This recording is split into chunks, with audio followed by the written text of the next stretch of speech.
এই মুহূর্তে আমরা দেখাচ্ছি দর্শকদের ঝাড়গ্রাম কৃষক বাজারের ছবি।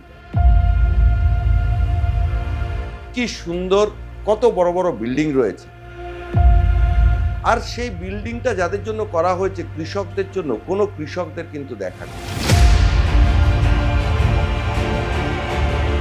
যতদূর আমাদের ক্যামেরা চলেছে ততদূর কিন্তু আমরা দেখতে পেলাম না কোথাও কৃষকদের কিছু আছে।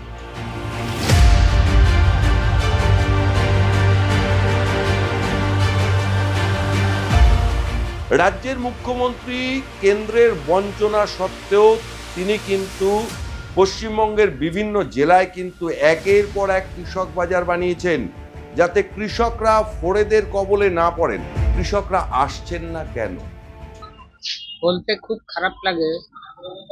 কিষাণ মান্ডি তৈরি করা হয়েছে চাষিদের জন্য, এমন একটা জায়গায় কোনো পরিকল্পনা নাই।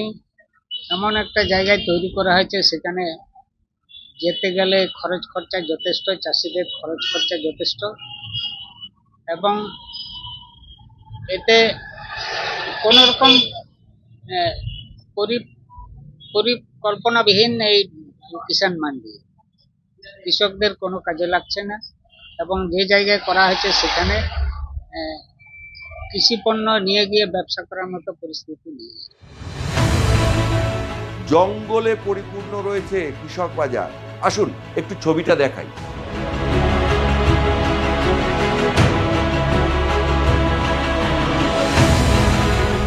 বুঝতেই পারছেন, নির্জন জায়গা, দুষ্কৃতীদের মুক্তাঞ্চল হতেই পারে।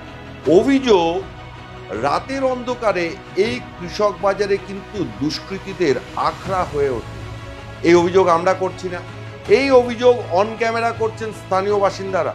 আমরা তো বারংবার জানিয়ে এসেছি যে কৃষকরা এখানে বঞ্চিত হচ্ছে, এবং এখানে যে ওনারা যে প্রজেক্টটা করেছেন সেই প্রজেক্টটার ওনাদের উদ্দেশ্যই হচ্ছে এখান থেকে মোটা অঙ্কের কাটমানি পাওয়া এবং ঠিকঠাকভাবে কাজ না হওয়া।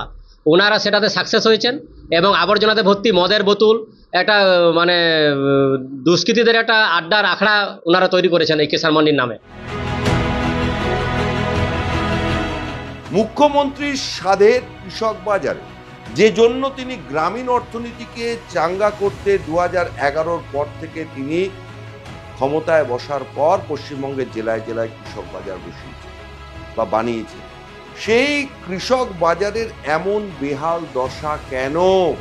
আসুন শোনাবো আপনাদের ঝাড়গ্রাম জেলা পরিষদের সভাধিপতি এই বিষয়ে কি বলছেন। ঝাড়গ্রামে কৃষক বাজার, আমরাও এটা নিয়ে চিন্তা ভাবনা করেছি। আগামী দিনে কৃষকরা কিভাবে ঠিক লোকেশনে ওরা ঠিকঠাক ভাবে নিজের জিনিসপত্র বিক্রয় করতে পারে, তার জন্য চিন্তা ভাবনা আছেই।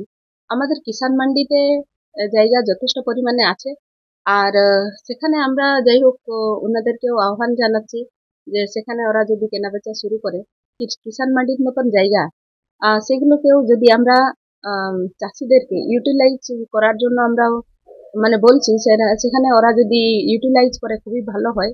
আর আগামী দিনে আমাদেরও এটা চিন্তা ভাবনা করা আর চিন্তা ভাবনা করে রেখেছি যে যাতে ওরাও মানে ক্ষতিগ্রস্ত না হয়, আর সাধারণ মানুষও ওদেরকে পেয়ে যায়, সেটার জন্য আমরা চিন্তা ভাবনা করেছি।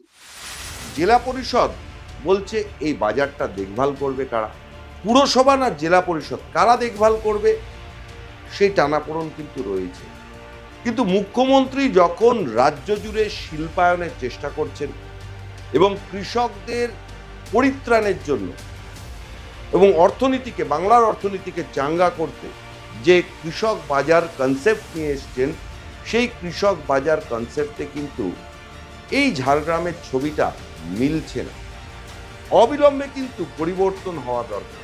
আমরা খালি ঝাড়গ্রাম বলে না, গোটা পশ্চিমবঙ্গব্যাপী দেখছি যেসব জায়গায় কৃষক মান্ডি তৈরি হয়েছে, সেই সব কৃষক মান্ডিগুলো আজকে শহর থেকে বা বাজার থেকে বেশ খানিকটা দূরে, কোথাও জঙ্গলের মধ্যে, কোথাও রাস্তার থেকে অনেকটাই ভেতরে। তো দেখা যাচ্ছে যে শুধু পয়সা লুট করার জন্য এই কৃষক মান্ডিগুলো তৈরি করা হয়েছিল। আজকে সেই কৃষক মান্ডিগুলো মদের আখড়া, জুয়ার আখড়া এইসবে তৈরি হয়েছে এবং ভগ্ন অবস্থায় সেগুলো পড়ে আছে। সরকারকে এটা নজরে আনতে বলবো এবং কৃষক মান্ডিগুলো যাতে সঠিকভাবে চালু হয় এবং প্রকৃত কৃষকরা যাতে উপকৃত হয় তার একটা সুরাহা করার ব্যবস্থা করার জন্য আমরা রিকোয়েস্ট করব।